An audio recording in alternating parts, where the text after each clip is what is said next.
Hello everyone, I'm Faiza Rizvi, editor, Oil and Gas Middle East. Joining me today is Wael Sawan, really a man who needs no introduction. He's the CEO of Shell, who took office earlier this year. Now, Wael, we really appreciate you joining us. Thank you so much for being with us today. It's a pleasure to be here. Wael, I'm sure you get all these questions around the vision and your strategy for Shell, and we will come to those questions as well. But I'd like to begin by talking about you. Wael, we know you were born in Lebanon, you grew up in Dubai and Canada. We in the Middle East are very proud of your association with the Middle East. Thank you. Tell us about your personal journey, Wael, starting with, as you grew up and, leading several divisions at Shell to now being the CEO.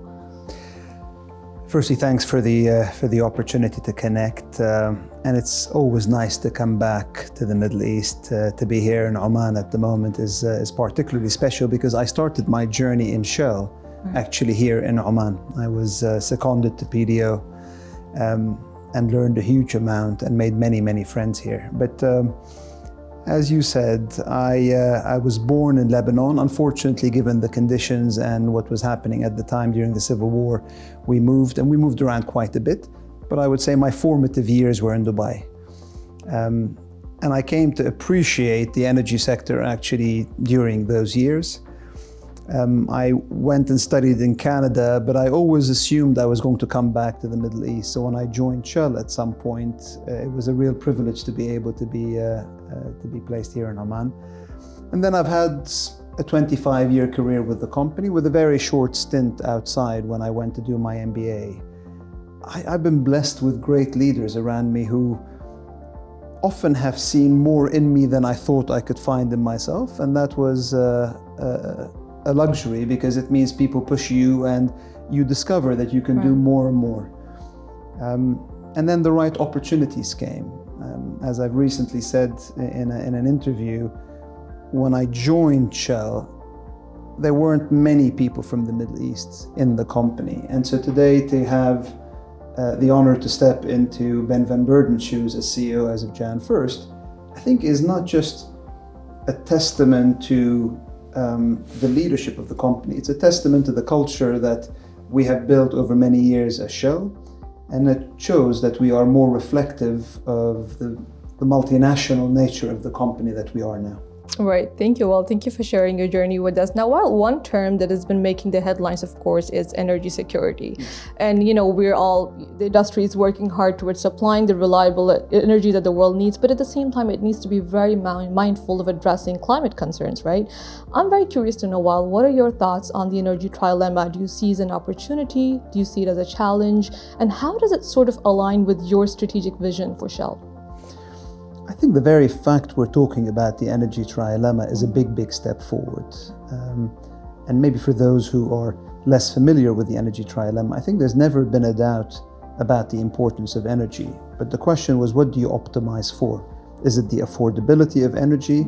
Is it the sustainability of energy? Or as you say, is it the security of energy? Just making sure that you get energy as and when you expect it.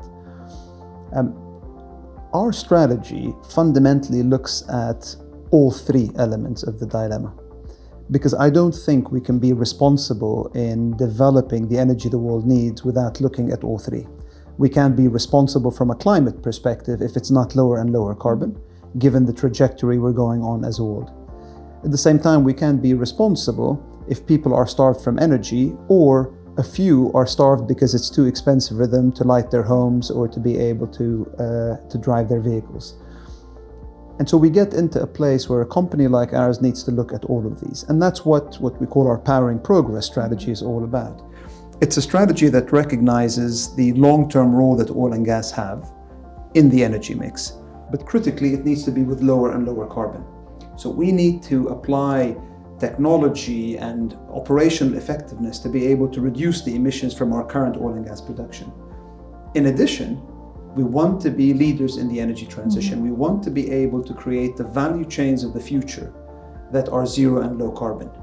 Everything from the value chain from renewable generation to an EV vehicle, or everything from renewable generation to green hydrogen, biofuels. Those are the areas that we think can play a big role in the transition, and where we think, by the way, we are uniquely advantaged to play that because we have the biggest customer base in our peer group, we have a massive trading organization, And what we do is play across value chains. And so that's our ambition and what we believe our strategy can give us. Right, thank you, Wael. Well, speaking a bit more about the Powering Progress strategy, right? Now, soon after you took office, you reduced the size of Shell's executive committee from 9 to 7 members. You said it was a move designed to simplify operations in the organization, right? What does the change mean, Wael, for the future of Shell and for the Powering Progress strategy? So the move is meant to focus on two key areas. One is performance and the second is discipline, all also in the spirit of simplification. By having 9 executive committee members, it meant extra interfaces, and of course those get magnified as you go into the organization. So the move was meant to simplify so that we spend more time focused on doing what the world needs us to do externally, rather than trying to solve issues internally. When I talk about performance and discipline, I mean it in the context of by bringing departments together that have significant adjacencies, like our upstream business and integrated gas business, adjacencies in the way they operate, adjacencies in the objectives they have, which is to reduce the scope 1 and 2 emissions from those assets. Then it aligns the organization and gives it a lot more power to go forward. Similarly, in our downstream and renewables, where we can really drive performance on an end-to-end basis as we look at helping our customers shift from fuel products towards low-carbon products. And on the discipline side, it's much more about being able to really get clear on what are the handful of key areas that we think we can add value ahead of others, and to focus on making them work, because the world needs us to be able to make those steps boldly into the future. Right, thank you, Wael. And really, if you talk about, I know we took an overview sort of on your strategy, but if you talk about the Middle East region, we know Shell has enjoyed an absolutely historic presence here in the region across both upstream and downstream sectors. But as a CEO, Wael, what new will you bring to the table, and what is your sort of strategic vision for the Middle East region?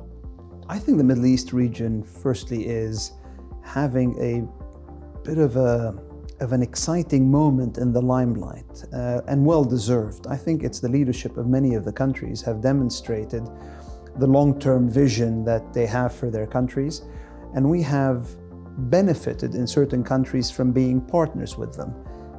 If I choose Oman, where we are today, our relationships in Oman, our asset base, but most importantly the trust that we have in the government and the wisdom of the government, I think, gives us a lot of confidence to take the next phase of the journey. Qatar is another great example. The UAE, we have operations in Iraq, all across the region. We think that the region is really progressing towards becoming not just a player in conventional energy and oil and gas, but some of the most exciting opportunities I see when it comes to the energy transition are actually in the Middle East.